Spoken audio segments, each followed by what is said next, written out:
Thank you for joining us for another edition of Resource PNG.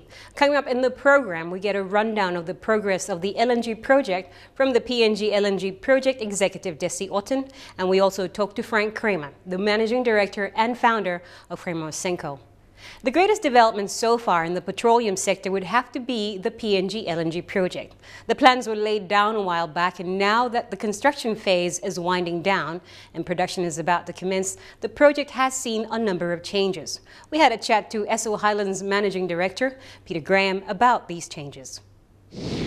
Mr. Graham, welcome and thank you very much for joining us. Now, what are the key reasons for the cost increase for the project? It went from $15.7 billion to now $19 billion. Okay, let me start by saying, first off, the project's proceeding on schedule, which is, very important news and important to put any cost increase in context. So, project's on schedule for first gas in 2014. The major factors leading to the increase in costs, the single largest factor was foreign exchange. We have our contracts in a variety of different currencies: Australian dollars, Papua New Guinean kina, US dollars, Japanese yen, euros, and so on. So the exchange rates have had a significant bearing on the total cost of the project and account for almost half of that cost increase. The other increases relate to weather. Impacts of unseasonal wet weather or excessively wet weather, and some of the challenges with stoppages along particularly the areas of the project outside the fence. Okay. So does this mean there would be a significant high expenditure in Papua New Guinea prior to the completion of the construction by 2014? Not necessarily. I mean, I should say the expenditure in Papua New Guinea has been higher than we had forecast. The good news is it's about 5.7 billion kina so far to date on the project, which is much more than we originally thought. What the mix of currencies is going forward, I'm just not sure, but there'll be a continuing expenditure in Papua New Guinea, given not least of which there are some 19,600 people working in Papua New Guinea on the project. So Mr. Graham, with the scaling down activities, that's what, 19,000 people that will be working or are working on construction. It will be completed by 2014. What happens with all those people that won't be involved in the project from there on? Okay, about 9,000 of those 19,000 odd people are Papua New Guinean citizens. We've invested about 1.4 million hours of training to develop those people, to develop their skills and capabilities. They're getting certified training, so when they leave the project they go away with a certificate that will make them an attractive asset to another employer. One of the things we are expecting to see happen is the government's committed as part of the benefit sharing agreement package a 120 million kina a year for various infrastructure projects. So we're working with the government to move the people as they leave our project insofar as possible onto government related work, community infrastructure projects and the like. So, when we come back, we talk about the 5% increase in capacity of the LNG plant, which has resulted from better design and engineering.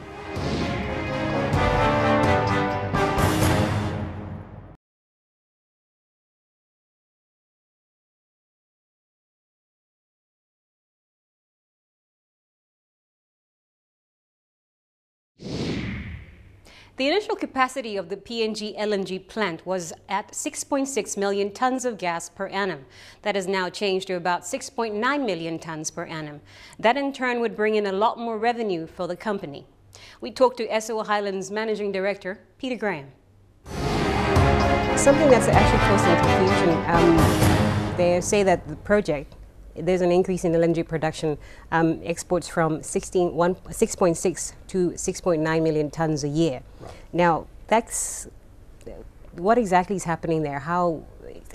What's the real truth? Okay, I'm not sure there's sleight of hand, but okay. What's happening is as is often the case when you start to construct and put together all of the detailed design for facilities, you find ways to optimize the capacity of the plant. And that's what's happened here as the design's been finalised. The contractors who've done the design and are building the plant have established that they can reliably operate the plant at a higher throughput. So it's gone up 5% from 6.6 to 6.9 million tonnes per annum. So it seems a lot more efficient. Which is great news. with negligible additional expenditure to achieve that. It's an increase in capacity and obviously brings revenue faster to Papua New Guinea and the investors in the project. All right. So since the project started, there's been a lot of investment in people in terms of, well, besides the construction and the training of the workers, there's also development in community development. Are you able to give us some information about that as to how Esso Highlands has helped the community impacted areas? Right. Our strategy is not to hand out checks. I mean, we don't think that really develops the capacity of communities. So we tend to work with the communities to help the communities determine what their priorities are. And once they've selected the priorities, the leadership gets behind that. Then our typical approach is to work with them. Again, not to give something, but to work with them. We talk about sweat equity. If they have a sense of ownership in that particular project, then more likely it'll be successful. So that's our strategy generally, is work with the communities, identify what they value, and then support them through that. With what you've already done, are you able to give us an update on what construction is like with the LNG plant? Okay, we're about 70% complete for the entire project. So that's substantial progress since we started in early 2010. There are several pieces that are already complete or virtually complete. The offshore pipeline, 407 kilometres subsea, is finished. The LNG plant itself is very well advanced. The jetty's all but complete. The loading heads are on the end of the jetty. All the pipe work's finished to going out to the jetty. The major tanks that hold the LNG, the outer shells are finished, and the inner shell of one of the tanks is complete. A lot of the steel work's going up and the pipe work, the major equipment stood up in place.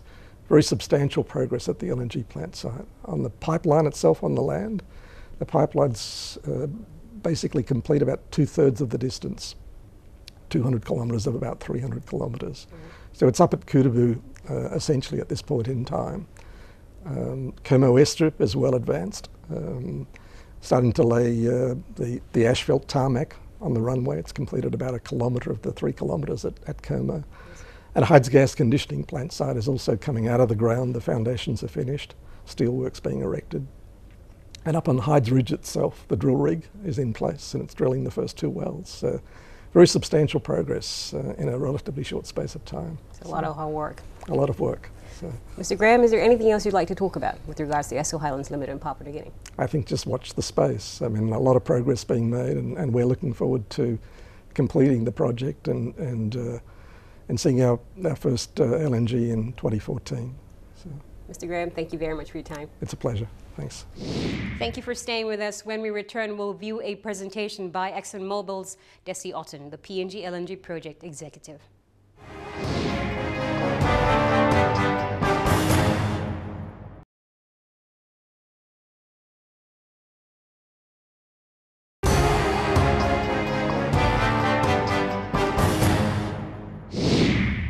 The country has seen a lot of changes with the introduction of the PNG LNG project.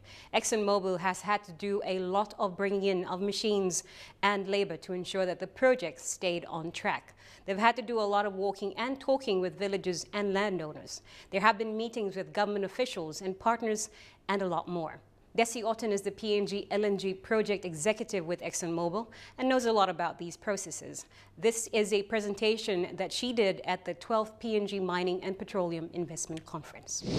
I would like to give particular thanks to the Prime Minister, to Minister Duma and the Department of Petroleum and Energy, to our co-venture partners, to the contractors that build the LNG project, the lenders, the buyers, and most importantly, to the people of Papua New Guinea for their role in the PNG LNG project. The PNG LNG project is truly a partnership. While challenges remain, I'm confident that together we'll meet our objectives successfully. The strength of our partnership is critical to the success of the project. We look forward to continuing to work with everyone as we bring this project to completion. As the construction phase progresses towards project startup in 2014, the next 2 years will prove critical both for the project and for Papua New Guinea. While maintaining the project schedule remains a core commitment, So is the process of how we achieve that commitment. There is nothing of greater importance than the safety and the security of both our project team and the community in which we work. This, along with the environmental protection, the capacity building, and knowledge transfer, are all part of what defines a successful project execution. With a growing global population seeking opportunities to improve their quality of life, the demand for natural gas is set to increase by 60% in the years ahead. This growth will be particularly strong in the Asia-Pacific region, where gas demand is expected to grow faster than any other region, and which is expected to become the largest regional gas market in the world by 2015. Papua New Guinea is a resource-rich nation and uniquely located to deliver natural gas to meet the growing demand and to become a key supplier to Asian markets over the long term. Papua New Guinea should feel very proud to be playing such a significant role in the world's energy and economic development. ExxonMobil has a long and successful track record in the investment in the Asia-Pacific, and the PNG LNG project is a key part of our strategy to grow and diversify our global gas business in both new and existing areas for operations. As Asia grows, revenues derived from the PNG LNG project will provide a long-term financial basis from which the country's development can continue. It's also the reason why ExxonMobil continues to explore for additional opportunities in Papua New Guinea. We're well positioned for expansion opportunities and to find synergies for future PNG developments given our LNG leadership and facilities. Our goal is to be a long-term partner with the people and the government of Papua New Guinea. The PNG natural gas resource in PNG's western province is one opportunity that we're currently assessing. Exploration drilling at PNG concluded earlier in 2012, and resource partners have been assessing the results. These assessments are still in the early stages, but initial results do look positive. We're beginning to work on additional development studies to determine potential design concepts for the PNG resource, and that may include a potential PNG LNG third train. While there's still a long way to go before a PNG development decision can be made, pursuing additional opportunities is part of ExxonMobil's long-term commitment to Papua New Guinea. We also recently announced an increase of 5% capacity at the LNG plant. This takes us from 6.6 to 6.9 million tons per annum. This has been the result of some plant optimizations as well as some modifications. Now, I've been working on the project for over 4.5 years, and when I started, it was literally bare earth. Now we're approximately 70% through the construction phase, and our project teams are busily preparing for the day when we will hand over to the production phase. And I can tell you that we're moving rapidly towards that day. I'm really proud of what we've achieved in such a short time, and if you'll allow me a few indulgent moments, I'll tell you about some of these achievements. More of that when we come back. Do stay with us.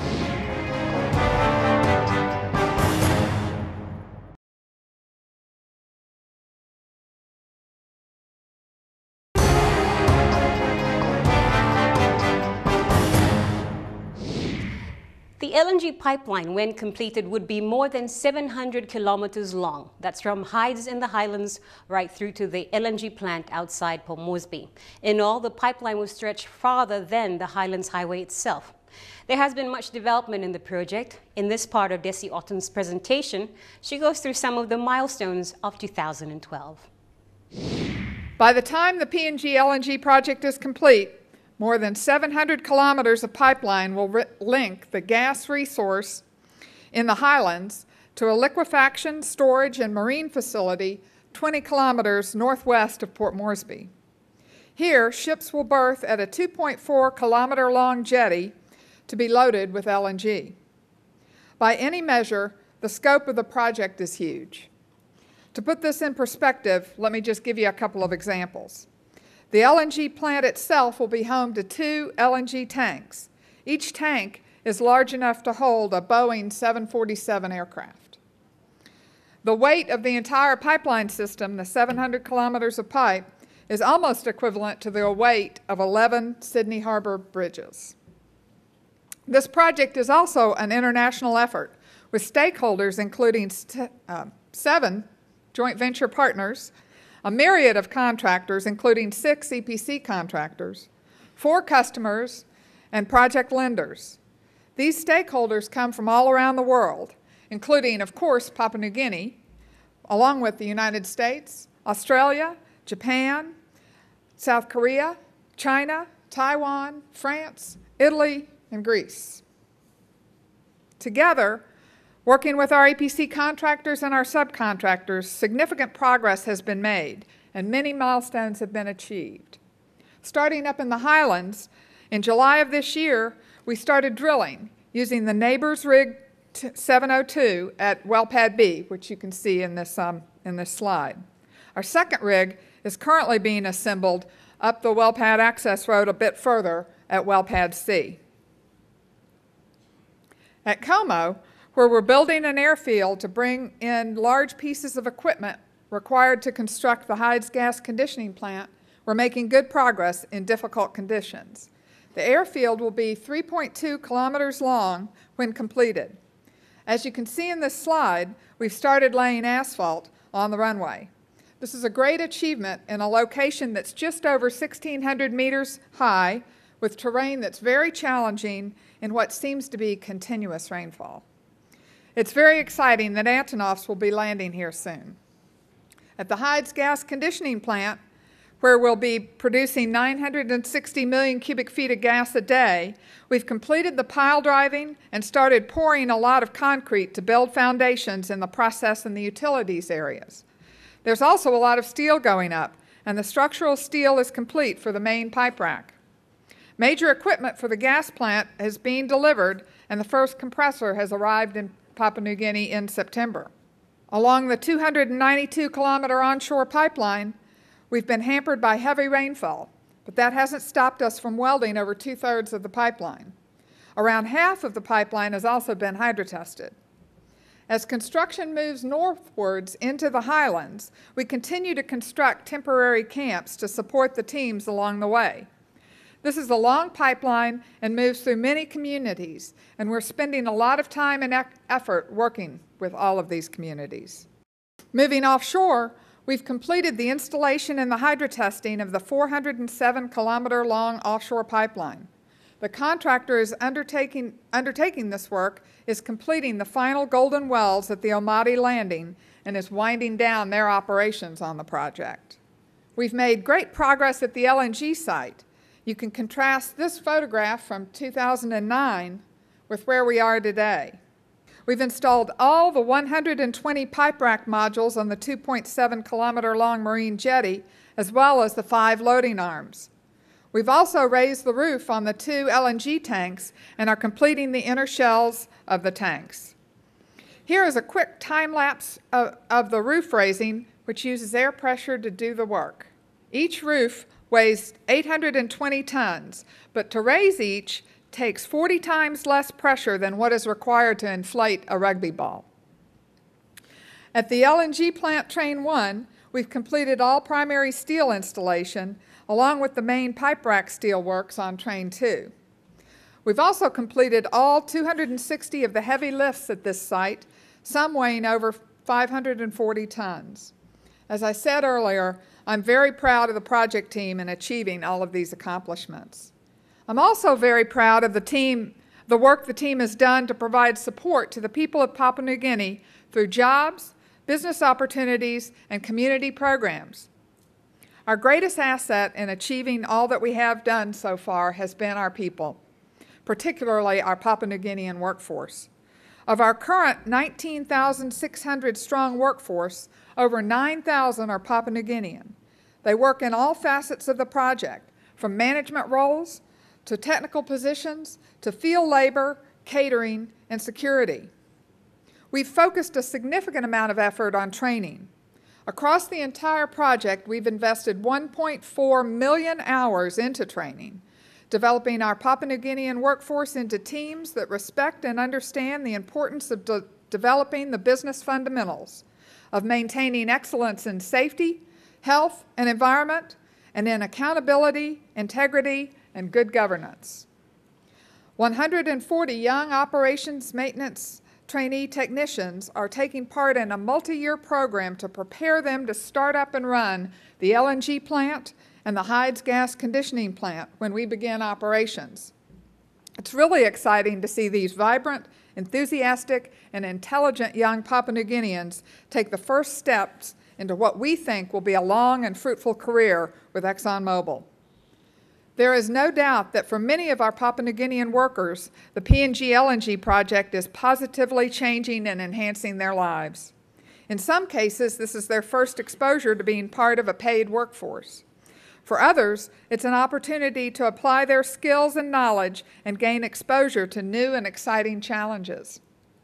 Many will go on to be part of a talented Papua New Guinean workforce for future developments in the country. Others will continue to work with the PNG LNG project into the production phase. In 2013, the project workforce will start to decline as construction work progressively begins to be completed, and we've put a huge effort into preparing people for this shift. The training and work experience that individuals have received through working on this project will be useful in finding other employment as well as developing their communities.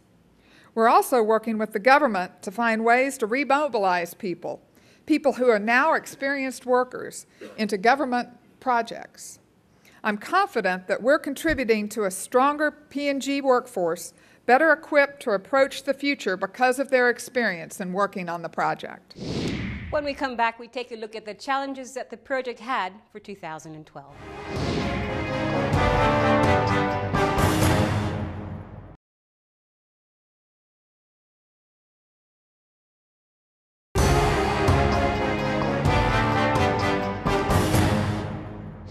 Esso Highlands is a subsidiary of the supermajor ExxonMobil. They believe in development of local businesses and landowner companies, which is why they came up with the Enterprise Center.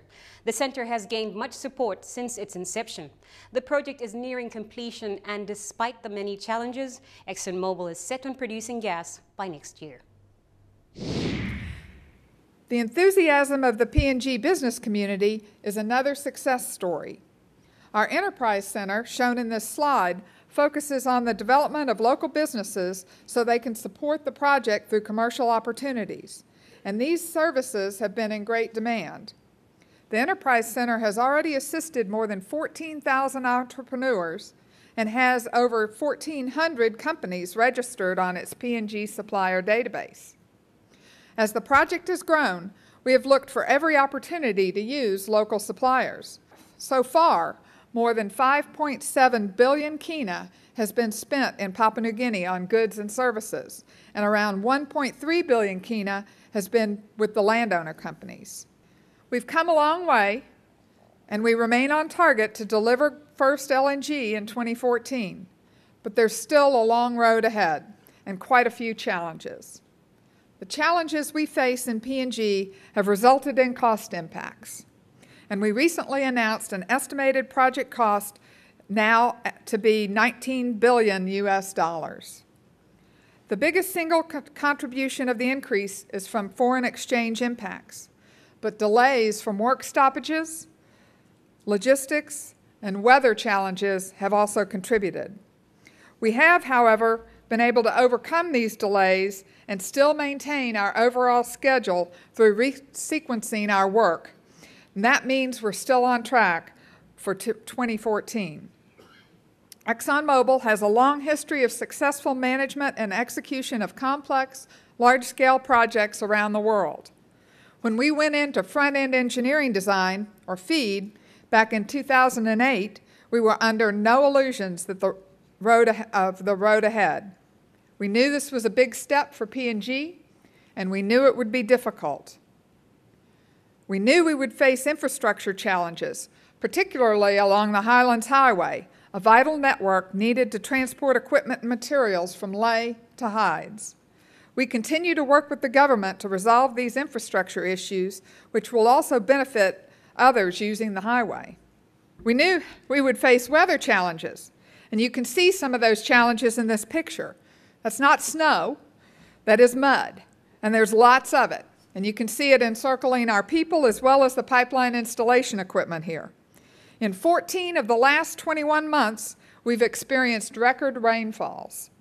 We've brought in special equipment to help us manage our equipment in the rain.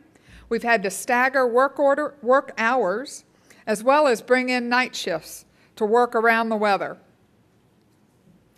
We knew we would face law and order challenges. We continue to see these issues, most completely unrelated to the project itself, and they flare up and disrupt our progress. We've been working with multiple levels of government to find solutions. At the community level, we have been working to develop relationships and to build trust. We've also established community issue committees, groups that have been led by local community leaders who work with the broader community to help us resolve issues. We've also worked with the Secretariat of Village Courts to support them as they find ways to strengthen the local court system to more quickly resolve the minor but problematic legal issues that face the project. Papua New Guinea's geographic, social, and cultural characteristics have always presented unique issues and challenges for any businesses operating in the country. While the PNG LNG project is managing these issues, only by all parties working together, the government, the project and its partners, the landowners, the suppliers, and the community, can we reach our shared goal of achieving the full economic benefits for the country. As the outstanding achievements we have seen from the project, from the government, and from the people themselves, those would be lessened if we cannot provide a safe and secure environment from which to live and to do business. In addition, the distribution of benefits that flow to the country must be managed carefully. The government has a big job ahead to ensure that benefits are managed transparently, responsibly, and equitably. This means finding the right mechanisms to distribute funds all the way down to the landowners. This is a key factor in ensuring that the PNG LNG project truly does benefit the country for the long term. This is an opportunity to demonstrate internationally that PNG is and continues to be a great place to do business. We are now in the critical stage of the 4-year construction phase of this important project, and we're committed to managing the project with a priority on safety, social, health, and environmental matters, and with full consideration of livelihoods and cultures of the local communities in the project area. Together, we have built an outstanding workforce, while the support of the government, the business community, and the people remains solid. I have full confidence that together we will meet the project schedule and deliver first gas in 2014. ExxonMobil's project execution and rigorous process-driven management approach, combined with the knowledge of our partners and the ongoing support of the PNG government and the communities within which we work, is a recipe for success. The PNG LNG project demonstrates to the world, particularly to the investment world, exactly what Papua New Guinea is capable of. Our joint success will herald a new era of development for this special, diverse, and strategically located nation. We'll keep giving you updates on the project as they move closer to production. After the break, we speak to the founder and managing director of Kramer Osenko, Frank Kramer.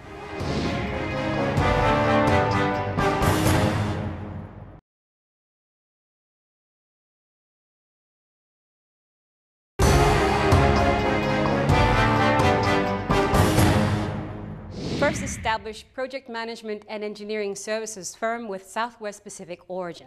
That is the catchphrase used by the Kramer Osenko website.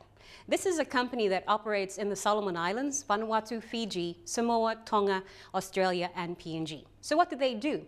We talked to the founder and managing director, Frank Kramer. Welcome to the show, Frank. Thank you, Anya.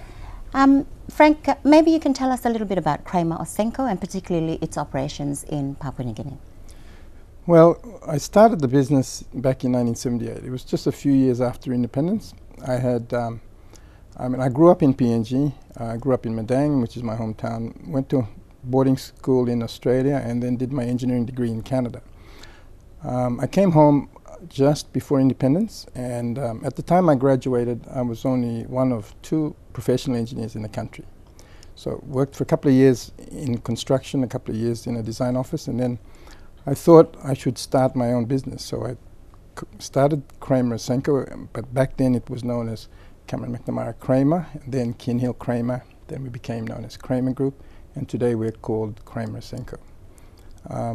I started the business with just myself, and we've grown to become a 110-man professional services company, with our flagship office being in PNG, and we've expanded, and we promote Papua New Guinean expertise in all the Pacific Island countries, or some 7 Pacific Island countries, from Solomons, Vanuatu, Fiji, Samoa, and Tonga. We also have an office in Brisbane, because Brisbane is very important if you're going to be involved in large resources projects in PNG, because all the early front-end engineering work, or FEED as they call it, or some of the studies that are conducted in large resources projects in PNG, all go through that gestation period in Brisbane. And if we don't get involved at that early phase of the project, we miss out on it by the time it comes to PNG. Yes. So I'm very proud of our genesis, and we're a national company, and I'm extremely proud of our ethnic background. Yeah. Now, what services do you provide, and which of the, particularly to the resource sector? Well, our traditional work has been in civil structural engineering, but after 30 years, and this is civil structural engineering and project management, but after 30 years of being in the industry, I believe that the mining and resources sector has matured to the point now where we want to get closer and closer to the nerve center of a large mine, which is the process plant. Now, for 30 years, we've worked as traditional consulting engineers, but mining companies deliver projects differently to the traditional consulting environment. And they work on what's referred to as the EPCM delivery system, where they do engineering, procurement, and construction management. So after 30 years, we wanted to get closer and closer and more involved with the central part of a process plant.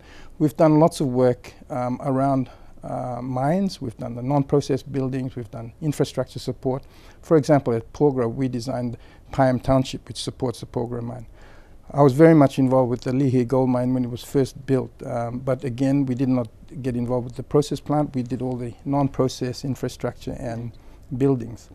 So the Ausenco relationship that we have now is because Ausenco is a process engineering service provider that's second to none. Actually, they're born and bred out of Brisbane, but they're a global company now. They work in North America, South America, and Africa, and Asia.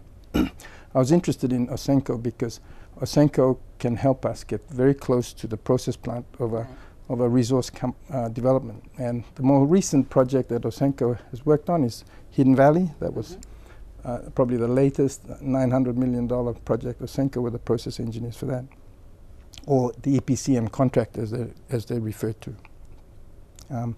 We have been involved with the FEED phase of the ExxonMobil project, but with Ausenco's help, we want to get involved in the delivery of projects from what they refer to pit to port, from the mining area through the process plant and then to the delivery of the product. So that's where we want to go going forward. So who are your target customers for this proposition that you're looking at now? Well, we've had some exposure with the PNG LNG project, and everybody's very excited about the development of the hydrocarbon industry in PNG. We were very much involved with the Hydes gas to electricity project some 15 years ago. But that was a gas to electricity project. Now, LNG is the buzzword at the moment, so Kramer Senko had limited involvement with the PNG LNG project. But we did have a significant involvement, but very limited.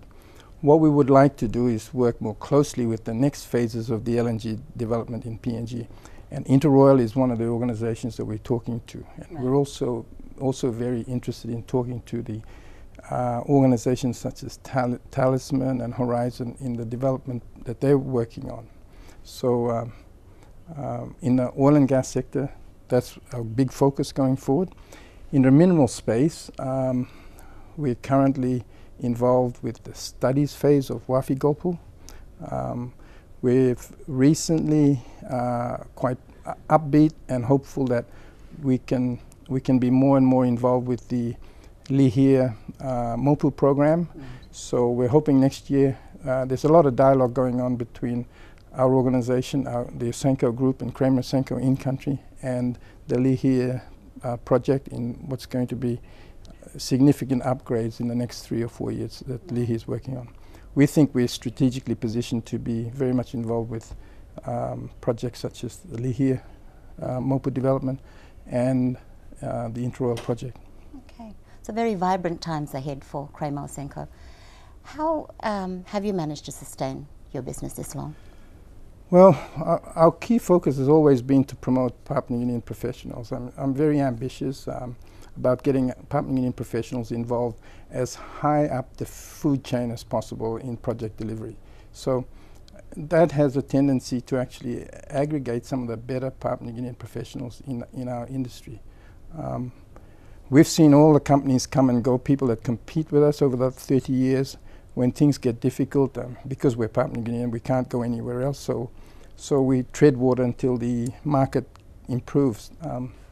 Right now, PNG is going through extremely prosperous times, and we see that as an opportunity to ramp up our capabilities so that we can build a homegrown EPCM capability. So instead of the Lihirs of this world, or the Porgers of this world, or the Exxons of this world, needing support and getting on the phone and having to wait for somebody to come from Sydney or Melbourne or North America, we want that capability to be based right here in PNG, so that we can get on the mine site the same day that the phone call comes through.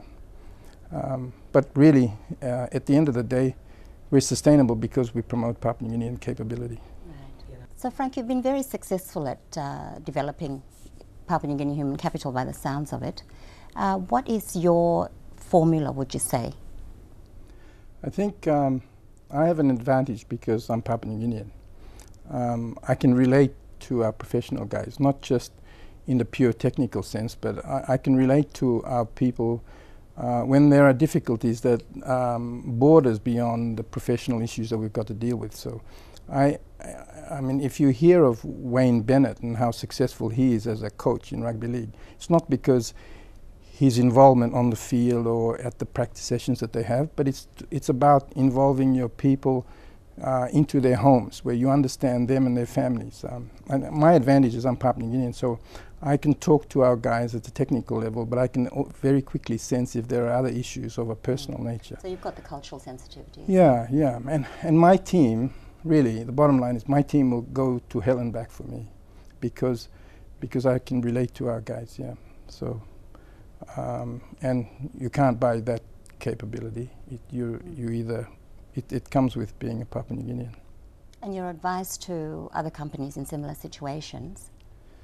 I think a lot of the big resources companies have worked that out by now, and you'll see more and more senior Papua New Guineans getting into the corporate sector or the corporate areas of these big organizations. You see that with Oil Search, you see that with the Newcrest people. And as our professionals mature and they move into the corporate area of the large organizations, then those skills, they're not unique to me, but they're certainly unique to Papua New Guineans. So the way forward, what's the future for Kramer Ausenco? I think I would like to see our business take the opportunity during these very prosperous times in PNG to firstly ramp up our capabilities so we can build the infrastructure that PNG so badly needs. I mean, the resources companies are doing a great job. I think there needs to be greater participation between the resources companies, the government, and service providers such as Kramer Ausenco. Yes. So that at the end of the day, our 7 million people in Papua New Guinea, you know, the benefits of this great times that we're going through now can actually disseminate down to the 7 million Papua New Guineans. We're really, our success story can only be told if the benefits do flow down to that level. Secondly, I think a strong domestic market like PNG has can provide a tremendous ramp for us to export our capabilities into our neighbor, which is Southwest Pacific. And our Pacific Island countries look to PNG. We're the giant in this region, and I think we can show some leadership by looking at the capabilities we've developed in the resources sector and go to the Solomon Islands. We have an office in the Solomons. We're talking to our Solomon Island cousins about resource development in the Solomons. And the next world-class type projects in this region. The last 10 or 12 world-class type projects have only happened in PNG, if we talk about the footprint that is the Southwest Pacific. I think we will see a transition where world-class projects in the resources sector will start to emerge in the Solomons, in Fiji, and we want to lead. I want Papua New Guinean industries and service providers to lead in this region so that we can export our capability and stand up and be counted. That's it for another program of Resource PNG. You're welcome to watch this presentation again at our Resource PNG page at www.mtv.com.pg, and do email us if you have any suggestions or queries. Until the same time next Thursday, have a pleasant week.